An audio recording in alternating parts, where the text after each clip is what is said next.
বন্ধুরা সবাই কেমন আছো? আশা করি ভালো আছো। তো আজকে আমি বানাচ্ছি ডিম বিরিয়ানি। চলো দেখতে থাকো। তো বানানোর জন্য আমি নিয়ে নিয়েছি সব রকমের মশলা, আদা, পেঁয়াজ, রসুন, লঙ্কা গুঁড়ো, জিরে গুঁড়ো, ধনে পাউডার, সব কিছু নিয়েছি, বিরিয়ানি মশলা। তো এই যে এখন পেঁয়াজগুলোকে আমি ভালো করে ভেজে নেবো। বেশি ভালো ভাজবো না, বেশি ভালো ভাজলে যত ঠান্ডা হবে পেঁয়াজটা তত কালো হয়ে যাবে, ভালো লাগবে না। তো এরকম কাঁচা থাকতে থাকতে আমি একটু হালকা কাঁচা থাকবে তখন নামিয়ে নেব। তো এবার গরম তেলে আমি আলুগুলো ভেজে নেব, সাথে ডিমও ভেজে নেব। হয়ে গেছে দুটোই ভাজা।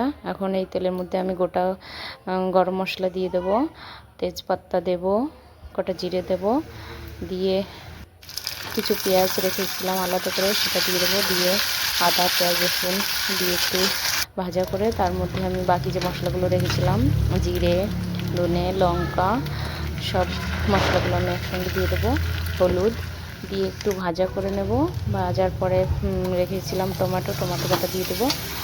আর এটা একটু ভাজার পরে আমি দিয়ে দেবো লবণ, পরিমাণ মতো লবণ দেবো। লবণ দেওয়ার পরে একটু ভাজা করে রেখে আগে থেকে ফেটিয়ে রেখেছিলাম দইটা দিয়ে দেবো এর মধ্যে।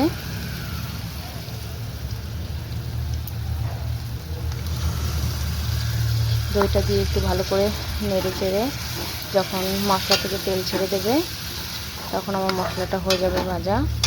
আর এরপর দিয়ে দেবো আমি ভেজে রাখা আলু আর ডিম, দিয়ে ভালো করে কষিয়ে নেব। সব মশলা একসঙ্গে দিয়ে সব কিছু দিয়ে কষিয়ে নেব। আর এর মধ্যে দিয়ে দেবো কটা কাঁচা লঙ্কা, পুদিনা পাতা দিয়ে একটু নাড়াচাড়া দিয়ে এর মধ্যে দিয়ে দেবো আমি গরম জল। আমি গরম জলটাই বেশি ভালো লাগে আমার, দিতে তাড়াতাড়ি জাল হয়ে যায়। তো গরম জলটা দিয়ে দিচ্ছি, দিয়ে 10 মিনিট মতো আমি ঢাকা দিয়ে রাখবো। 10 মিনিটের মতো আমি ঢাকা দিয়ে রাখবো।